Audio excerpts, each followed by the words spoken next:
2013-ലും 2015-ലും 2020-ലും ഇവരുടെ ആം ആദ്മി പാർട്ടിയുടെ സർക്കാരിൻ്റെ ഈ സാധാരണ ജനങ്ങൾക്ക് അനുകൂലമായിട്ടുള്ള പ്രവർത്തനങ്ങളെ പരിഹസിച്ച് തള്ളിക്കളയാനാണ് BJP സാധാരണഗതിയിൽ ശ്രമിച്ചത്. ഈ രേവടി സംഗതികളും മറ്റുമൊക്കെ വിമർശമായിട്ട് കൊണ്ടുവന്ന് ഫ്രീ ബീസ് കൊടുക്കുക മാത്രമാണ് ഇവർ ചെയ്യുന്നതെന്ന് പറഞ്ഞ BJP പക്ഷേ ഇത്തവണ സ്ട്രാറ്റജി മാറ്റിയിട്ട് അതേ സ്ട്രാറ്റജി തിരിച്ചു പ്രയോഗിച്ചപ്പോഴല്ലേ ഇപ്പോൾ അധികാരത്തിൽ വന്നത്. എന്ന് വെച്ചാൽ താങ്കളിപ്പോൾ അതുകൊണ്ട് മാത്രം വിജയിക്കാനാവുകയില്ല എന്ന് പറയുന്ന അതേ സ്ട്രാറ്റജി ഉപയോഗിച്ചിട്ടല്ലേ BJPക്ക് ഇത്തവണ അവിടെ വരാനായത്.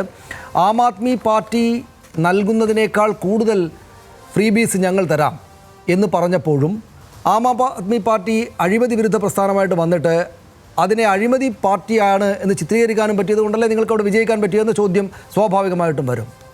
അവിടെ ആങ്കറുടെ വാക്കുകൾ തെറ്റുണ്ട്, അല്ലെങ്കിൽ ആങ്കർ ബുദ്ധിപരമായിട്ടുള്ള BJP വിരുദ്ധത കാണിക്കുന്നു, അല്ലെങ്കിൽ വിരോധം കൊണ്ട് അങ്ങ് ചോദിച്ചു എന്നുള്ളത്.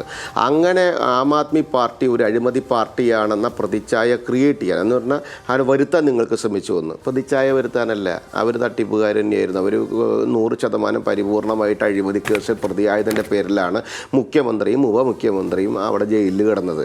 അതൊന്നും നിങ്ങൾക്കതിനെ വെള്ളപൂശിക്കൊണ്ട് BJP വിരുദ്ധത ഉന്നയിക്കാനൊന്നും സാധിക്കില്ല. നിങ്ങൾക്ക് BJP ജയിച്ചത് ഇപ്പോഴും അംഗീകരിക്കാൻ പറ്റാത്തൊരു പ്രയാസമുണ്ട് എങ്കിൽ അത് കേരളത്തിലെ മാധ്യമങ്ങൾക്ക് പറ്റിയിട്ടുള്ള ഒരു മനോനില പ്രശ്നമാണ്. അത് എളുപ്പം കൊണ്ട് ട്രീറ്റ്മെൻ്റ് ആവില്ല.